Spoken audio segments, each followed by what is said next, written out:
அண்மை செய்தி. கிருஷ்ணகிரி மாவட்டம் காவேரிப்பட்டினம் அருகே நிலத்தகராறில் விவசாயி மீது சரமாரி தாக்குதல் நிகழ்த்தப்பட்டிருக்கிறது. சவுலக்கோட்டாய் பகுதியைச் சேர்ந்தவர் சரவணன் என்பவர் தனது நிலத்தின் ஒரு பகுதியை விற்றிருக்கிறார். இதை வாங்கிய ராஜகோபால் என்பவருக்கும் விற்ற சரவணனின் குடும்பத்தினருக்கும் இடையே இந்த நிலப்பிரச்சனை நீடித்து வந்திருக்கிறது. இந்த நிலையில் விவசாயி மீது சரமாரி தாக்குதலானது நிகழ்த்தப்பட்டிருக்கிறது. கூடுதல் விவரங்களோடு நம்முடைய செய்தியாளர் பிரதீப் இணைந்திருக்கிறார். பிரதீப், வணக்கம். என்ன நடந்தது? கூடுதல் விவரங்கள். வணக்கம் கௌதமி.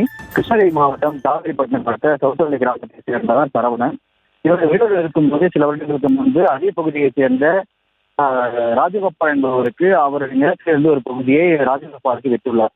இந்த நிலையில் சரவணன் தற்போது உயிரோடு இல்லாத நிலையில் அவரது மகன்கள் ஹரிராஜ் மற்றும் ஸ்ரீகாந்த் ஸ்ரீகாந்தன் இருவரும் தற்போது நிலத்தில் இருந்து வருகின்றனர்.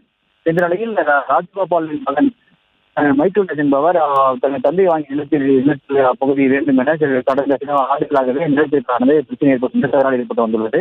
இந்த நிலையில் நேற்று மதியம் ஹரிகாந்த் மற்றும் ஸ்ரீகாந்த் இருவரும் அந்த விற்பனை செய்யப்பட்ட நிலத்தில் வீடு கட்டுவதற்காக அஸ்திவாரம் போட்டுள்ளனர்.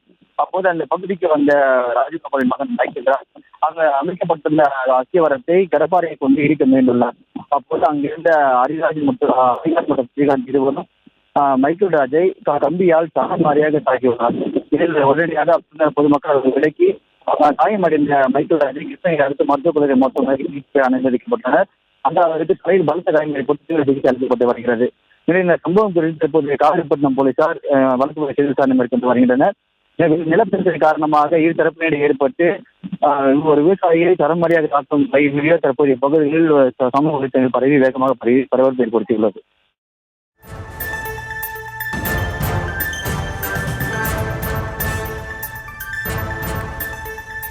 தற்போதைய விவரங்களுக்கு நன்றி பிரதீப் குமார்.